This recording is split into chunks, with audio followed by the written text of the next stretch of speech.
ദൈവം തന്നാണ്. രണ്ട് കൈ നീട്ടി സ്വീകരിക്കാം. ദൈവം തന്നതേ രണ്ട് കൈയും കിട്ടി നമ്മൾ സ്വീകരിക്കാ പറഞ്ഞു. എല്ലാരും ഒരുപോലെ ആവില്ലല്ലോ. എല്ലാരും ഒരുപോലെ ആവൂല. അതെനിക്ക് മനസ്സിലായി. മോന് ലൈക്ക് കിട്ടാൻ ഇൻസ്റ്റാഗ്രാം ചാടി. മോജിന്ന് ലൈക്ക് ഇട്ടാത്തോണ്ട് ഇൻസ്റ്റയിലേക്ക് ചാടി. അങ്ങനെയാണ് ഇതിലേക്ക് വന്നത്. ഇത് കൊണ്ടോട്ടിയുടെ അഹങ്കാരം എന്ന് പറഞ്ഞത്. കുഞ്ഞു സെലിബ്രിറ്റി ആയിട്ട് മാറി. ഏട്ടന്റെ ബർത്ത്ഡേക്ക് കുട്ടി ഒരു കേക്ക് കൊടുത്തു. ആ കേക്ക് കൊടുത്ത് ഞാൻ വെറുതെ ഒന്ന് എടുത്തിട്ടാണ്.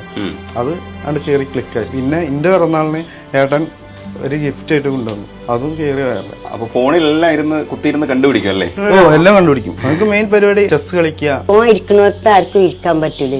ഞങ്ങൾ ബസ്സിലൊക്കെ പോവുകയാണെങ്കിൽ പോലെ അച്ഛനും ഞാൻ എന്റെ അടുത്ത് നടുവിൽ ഇവനെ എത്താൻ പറ്റും. അല്ലെങ്കിൽ താനെങ്ങനെ അറിയാതെ അങ്ങോട്ട് വിട്ടു. അമ്മയ്ക്ക് അറിയാമോ ഫോണില് വലിയ കാര്യങ്ങളൊക്കെ ചെയ്യുന്ന ആളാണെന്ന് അറിയാമോ? അതൊക്കെ ഏതോ നേരം അത് തന്നെ. എല്ലാ സമയം ഫോണിലാണ് ഞാൻ എപ്പോഴും. ഓനോട് പറയൂ അമ്മ എന്നെ പറ്റി ഒന്നും എന്നെ കാട്ടി തീരെ നടക്കാത്ത എത്ര ആൾക്കാരുടെ കൊണ്ടുപോയിട്ട് അങ്ങാടി കൂടെ വഴിഞ്ഞ് നടക്കുന്നു പറയും. ഞങ്ങൾ രണ്ടാളും ഒറ്റയ്ക്ക് നിൽക്കുമ്പോൾ എനിക്ക് അവനെ പറ്റി ഇറങ്ങാറാണ് ഇരുന്നേരും മനസ്സിൽ.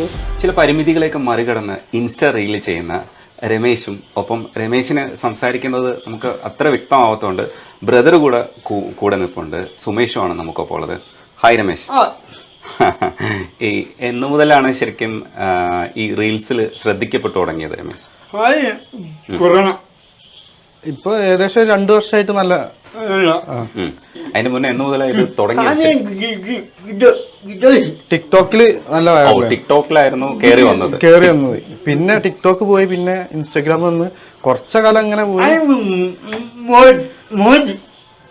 മോജി അതിലും മോജിന്ന് ലൈക്ക് ഇട്ടാത്തോണ്ട് ഇൻസ്റ്റയിലേക്ക് ചാടി. അങ്ങനെയാണ് ഇതിലേക്ക് വന്നത്. ഇതിപ്പോ ആൾക്കാരൊക്കെ ശ്രദ്ധിക്കുന്ന രീതിയിൽ ഇവിടുത്തെ നാട്ടുകാരൊക്കെ അത്യാവശ്യം ശ്രദ്ധിക്കുന്ന ഒരാളായിട്ട് കുഞ്ഞു സെലിബ്രിറ്റി ആയിട്ട് മാറിയിട്ടുണ്ട്. അത് എങ്ങനെയാ അതിലേക്ക് വന്നത്? ഏട്ടന്റെ ബർത്ത്ഡേക്ക് കുട്ടി ഒരു കേക്ക് കൊടുത്തു. ആ കേക്ക് കൊടുത്ത് ഞാൻ വെറുതെ ഒന്ന് എടുത്തിട്ടാണ്. അത് അവിടെ കയറി ക്ലിക്കായി പോയി. പിന്നെ ഒരു ഓണത്തിന് അമ്മയ്ക്ക് മുണ്ട് കൊടുത്തോ, അതും അങ്ങനെ വൈറലായി പോയി. പിന്നെ എന്റെ പിറന്നാളിന് ഏട്ടൻ ഒരു ഗിഫ്റ്റ് ആയിട്ട് കൊണ്ടുവന്നു. അപ്പം അതും കയറി വൈറലായി. അപ്പൊ ഏകദേശം ഒക്കെ നല്ല വൈറലാണ്. ഈ നാട്ടുകാരൊക്കെ അംഗീകരിക്കുന്ന ഒരവസ്ഥയിലേക്ക് ഇപ്പം നാട്ടുകാരൊക്കെ അംഗീകരിക്കുന്ന അവസ്ഥയാണ്.